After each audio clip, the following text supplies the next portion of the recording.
o'clock in the evening working on papers. But during the day, I was spending my time just walking around. In fact, I call it management by walking around. MBWA.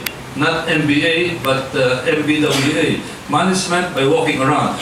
I would visit in one day about 10 to 12 towns just to look at the situation in the postal service in all those towns. So working hard. By the way, until now, I shine my shoes to show you that I still follow the same kind of discipline that I had when I was in the academy. I still shine my own shoes. Imagine, ito lang simpleng principle lang ito. Simpleng arithmetic. Most people would work 8 hours.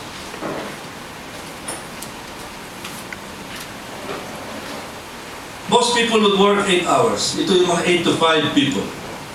You work 10 hours. What is that? 10 hours is how many percent bigger and greater than 8 hours? 25%. That's a winning margin. You win by 25% in an election, that's a landslide already. Obama won by about 10%. They considered it a landslide. 25% is double a landslide.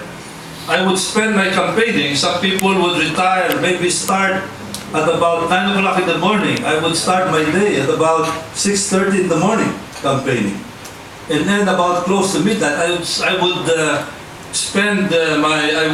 campaign maybe 3 hours longer than most candidates. That's 3 hours extra. That maybe 20-25%. That's your winning margin already. When I was working in the post office, I handled paperwork and personally answered by handwritten notes all the letters of complaints that were received by my office.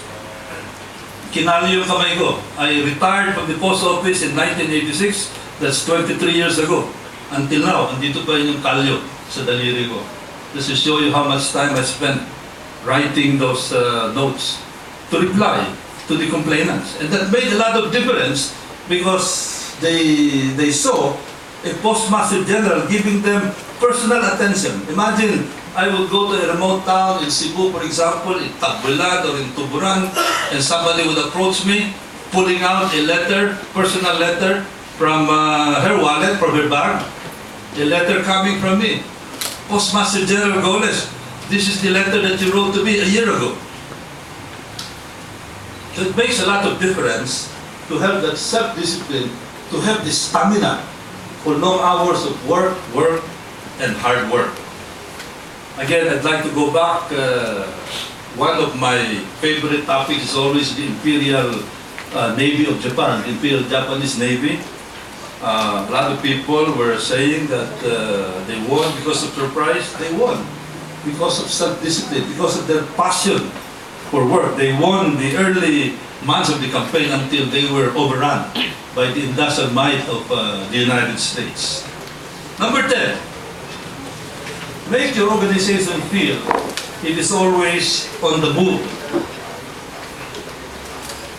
Make the personnel feel that they are an agency in constant motion, that there is always a new, bigger initiative to be undertaken. Make the personnel feel breathless. I'd like to emphasize that, breathless, as they see big ideas evolving rapidly and implemented passionately. And this is the way I did it in the post office. There has to be excitement. And one of the best ways to make the personnel, the organization excited is when they know that something new is always coming up. Something new and something big is always coming up. We started with Project Mercury. This was launched in October 1982. And before people could settle down, because it was really a big, ambitious project that was designed to streamline the postal service in Metro Manila, before they could rest, we launched Project Mercury 2. And that was to connect Metro Manila with the major cities of the Philippines. And then we launched Project Mercury 3 soon after, in order to connect the less major cities and the provincial capitals of the Philippines. So ang feeling nila, there was always something new. They were excited about it. And to me, that's very important, to be always on the move. They know that bigger ideas are evolving, and they also know, considering the other points that I mentioned, respect for fellow men, consulting with them, that they're part of this big initiative. Major ito. And I'd like to mention also, during my stint in the private sector, when I was in Asia Brewery, when we launched Beer na Beer, it was something very exciting.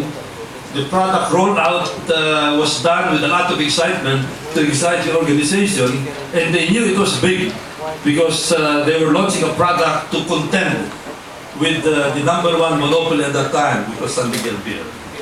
And finally, gentlemen, ladies, family. It's always there. Balance, family, and duty. You know, every now and then I will have a get-together with my classmates in high school. I think all of us do that. Habang tumatanda tayo, ang binabalikan natin yung mga classmates natin sa high school. And then you would see people who have succeeded very well. And you will see people who did not succeed according to their potentials. And most of the time, when I assess the stories of their successes and the stories of their failures, most of the time, sometimes it would redound to how they handled family. In many instances, many failed in their career because they gave a lot of attention to their family, which is not basically wrong. I think it is right. But naiwan sila sa career nila dahil pag kinakausap ko sila, sabi nila, kasi yung panahon na yan talagang si Mrs. kailangan bigyan ko ng attention, yung mga bata, lumalaki. Kaya medyo, I had to make a choice between family and career. And of course, they made the choice, and for all we know, they made the right choice. Gave their family, but at the expense of career. On the other hand, there are people who also succeeded initially in their career, very promising. Pag nag-get together kami ng mga 80s, ng mga 90s, ang ganda ng career nila, bumubulusok. But then, in our recent get-togethers, I noticed that hindi na maganda ang sitwasyon nila. And when I talk to them and we hear their stories, the stories would be almost invariably that they run into family problems, so they have to sacrifice career at the end because of that family problem. Dahil masyado sila nag-focus naman sa career nila. Nagkaroon sila ng problem child,